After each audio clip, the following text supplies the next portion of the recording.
శ్రీ గురుభ్యో నమః. శ్రీమాత్రే నమః.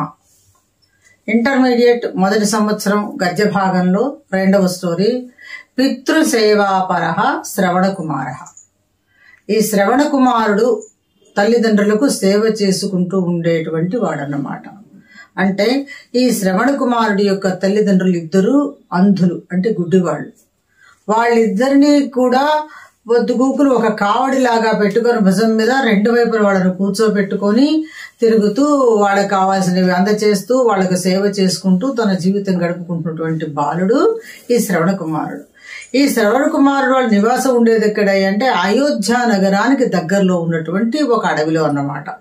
అంటే తల్లిదండ్రులు తపశక్తి కలిగి వాళ్ళు అక్కడే ఉండేవాళ్ళు, వీళ్ళ కుటుంబం కూడా అక్కడే ఉందన్నమాట. ఒకరోజు దశరథ మహారాజు వేట కోసం అడవికి వచ్చాడు.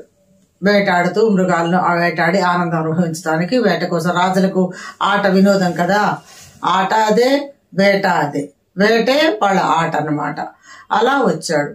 అదే సమయంలో ఈ దశరథ మహారాజు ఎప్పుడైతే వేటకు బయలుదేరి వస్తున్నాడో ఆ సమయంలో ఈ శ్రవణ కుమారుడు తల్లిదండ్రులకు మంచినీళ్ళు తీసుకురావడానికి కోసమని ఒక ఆ కుండ తీసుకొని శ్రవణ కుమారుడు వచ్చి అక్కడ పక్కన ఉన్నటువంటి నదిలో ఆ కుండను నీళ్లను ముంచుతూ ఉంటాడు. ముంచుతున్నప్పుడు కుండలో మామూలుగా గాలి ఉంటుంది కదా, మనం నీళ్లు ముంచేటప్పుడు ఏమవుతుంది, గాలి బయటకు వస్తుంది. నీళ్లు లోపలికి పోయినప్పుడు గాలి బయటకు వస్తూ బుడబుడబుడ శబ్దం వచ్చింది అనమాట. అది దూరం నుంచి విన్నాడు ఎవరు, దశరథ మహారాజు. దశరథ మహారాజుకి అందరు రాజుల్లా కాకుండా ఒక గొప్ప లక్షణం ఉంది. అదేంటంటే శబ్దవేది. ఆయనకి మనిషి కనబడక్కర్లా, శబ్దం వినపడితే చాలు. అది ఎక్కడి నుంచి వచ్చిందో, ఎంత దూరం నుంచి వచ్చిందో, ఏ దిక్కు నుంచి వచ్చిందో, ఏ ప్రదేశం నుంచి వచ్చిందో కనిపెట్టి బాణం వేస్తాడు. ఆ బాణం పోవడానికి అడ్డం లేకుండా ఉంటే చాలు ఆయనకి, అంతే. అవతల వ్యక్తి కనపడాల్సిన అవసరమే లేదు. ఈ బుడ బుడ బుడ శబ్దం ఎప్పుడైతే ముంచుతున్న శబ్దం వచ్చిందో దశరథ మహారాజు ఏమనుకుంటున్నాడు, ఒక ఏనుగు లాంటిది తొండంతో నీళ్లను పీలుస్తున్నట్టుంది, అందుకని నీళ్లను జుర్రుకునే సౌండ్ లాగా నాకు వినపడింది అనుకొని ఆ దిక్కుకు బాణం వేసేశాడు. ఆ బాణం పోయి ఆ నీళ్లు ముంచుతూ వంగాడు కదా, ఆ శ్రవణ కుమారుడి ఛాతీకి తగిలింది. అతను ఒక్కసారి పెద్దగా అమ్మో అమ్మో అన్నట్టు కేకలేసేశాడు. అది దశరథ శబ్దమే తెలిసినాను కదా, దశరథ మహారాజు కనపడది. ఏంటి, నేను మృగానికని బాణం వేస్తే ఒక మానవుడి ఆక్రందన వినపడుతుంది ఏంట అని పరిగెత్తుకుంటూ అక్కడికి వెళ్ళేసరికి ఆ ఛాతిలో బాణం గుచ్చుకొని కుండను అక్కడ వదిలేసి నేల మీద పడిపోయి ఉన్నటువంటి శ్రవణ కుమారుడు కనపడ్డాడు. అతని ఛాతి నుంచి రక్తం ఓడుతూ ఉన్నది. అది చూశాడు దశరథ మహారాజు. అక్కడికి వెళ్ళి, నాయన పొరపాటైంది, నేను ఇది మృగం అనుకోని బాణం వేశాను, ఎంత అపరాధం జరిగింది నా వల్ల, నువ్వు చూస్తే ఒక ముని బాలకుల్లాగా ఉన్నావు, ఏంటి నాయన పరిస్థితి, నన్ను క్షమించు అంటే ఆ పిల్లవాడు అన్నాడు, శ్రవణ కుమారుడు, ఏమంటే మీరు కావాలని తప్పు చేయలేదు కదా, మీరు రాజులుగా మీ వేట మీరు చేశారు, ఆ శబ్దాన్ని మీరు కుండ శబ్దం అనుకోలేదు, ఘటము అంటే కుండ కదా, ఆ ఘట శబ్దం అనుకోకుండా మీరు బాణం వేశారు, అందువల్ల అది వచ్చి తగిలింది. కాబట్టి మీ తప్పేమీ లేదు. కాకపోతే చిన్న మనవండి, నేను మా అమ్మా నాన్న అంధులు, వాళ్ళకి దప్పికగా ఉంది అంటే దాహం తీర్చడానికి నీళ్లు తీసుకోవడానికి వచ్చాను, ఈ కండను ముంచుతున్న సమయంలోనే మీరు బాణం వేశారు, అది నాకు తగిలింది, ఇప్పుడు నాకు ఛాతీకి తగిలింది కాబట్టి నేను ఎక్కువ సమయం బతకను, మీరేం చేస్తారంటే నాకు చిన్న సహాయం చేయండి, ఇప్పుడు ఈ మాట నేను చనిపోయినాను మీ చేతుల్లో అంటే మా అమ్మ నాన్న ఆగ్రహించవచ్చు, మీరు అనేదా భావించకండి, కాబట్టి ఇక్కడ మీరేం చేస్తారంటే ఇప్పుడు ఈ కుండతో నీళ్లు తీసుకొని ముందు మా నాన్నగారి వాళ్ళ దగ్గర తీసుకెళ్లి ఫస్ట్ వాళ్ళ దప్పిక తీర్చండి, ఎందుకంటే మీరు చెప్పబోయే వార్త చాలా విషాదకరమైనది, వాళ్ళు భరించలేనిది, మానసిక వ్యధ కలిగేది, తట్టుకోలేనిది, వాళ్ళు అంధులు, చూడలేరు, అందుకని మీరు నాకు ఒక చిన్న సహాయం చేస్తాను, మీరు ఒప్పుకుంటే నేను ఆనందంగా ప్రాణాలు విడుస్తాను అంటాడు.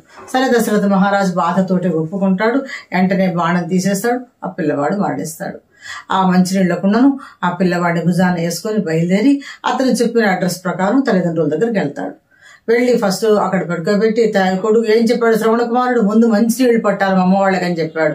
ఆ మృత శరీరాన్ని అక్కడ పడుకోబెట్టి అతను ఆ కుండతో తీసుకెట్టి కుండను వాళ్ళ చేతికి అందిస్తాడు. మాట్లాడకుండా, మాట్లాడితే కొడుకు కాదని తెలిసిపోతుంది కదా, మాట్లాడకుండా ఆ కుండను అందిస్తాడు. వాళ్ళు ఏం చేస్తారు, కొండ అందుకుంటూ ఇట్లా చేయి పెట్టేసరికి ఆ రాజుగారి చేతులు తగులుతాయి. వాళ్ళకు ఇప్పుడు ఎప్పుడైనా మనం అందులో అనుకుంటాం కానీ మనకంటే కొన్ని స్పెషాలిటీస్ ఉంటాయి వాళ్ళకి. ఆ స్పర్శ తెలుసుకున్నారు వాళ్ళు.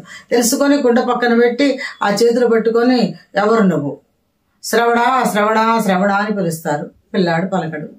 అప్పుడు ఈయన అంటాడు, ఎవరు నువ్వు ముందు మంచినీళ్ళు తాగండి అంటే, మంచినీళ్ళు కాదు ముందు నాకు కావాలా, నా కుమారుడు ఏడి అని అడుగుతారు.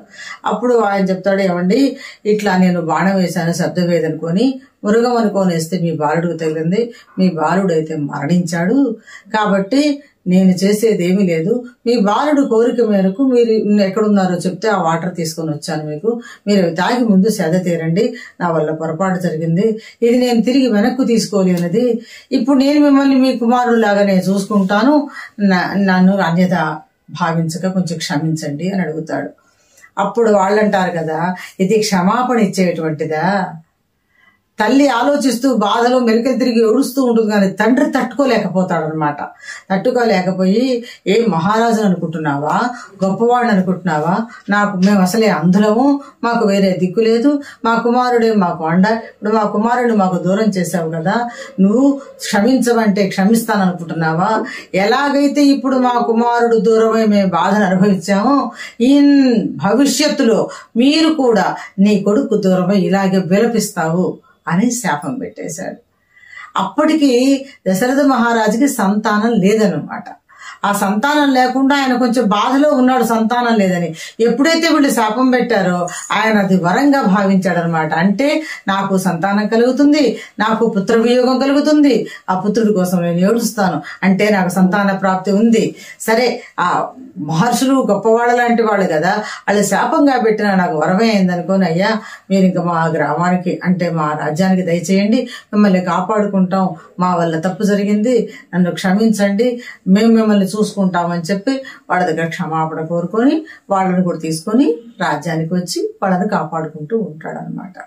ఇది పితృసేవాపరహ, తండ్రికి సేవ చేస్తున్నటువంటి శ్రవణ కుమారుడి కథ. ఈ శ్రవణ కుమారుడు తల్లిదండ్రులను గుడ్డివాళ్ళు కాబట్టి చూసుకుంటూ సేవ చేసుకుంటూ తన జీవనమే అదిగా భావించాడు, సేవయే పరమార్థంగా భావించాడు. అందులో ఎవరికి చేస్తున్నాడు? తల్లిదండ్రులకే కదా. తల్లిదండ్రులకు సేవ చేస్తున్నటువంటి కథ కాబట్టి ఇది పితృసేవాపరః శ్రవణ కుమారః.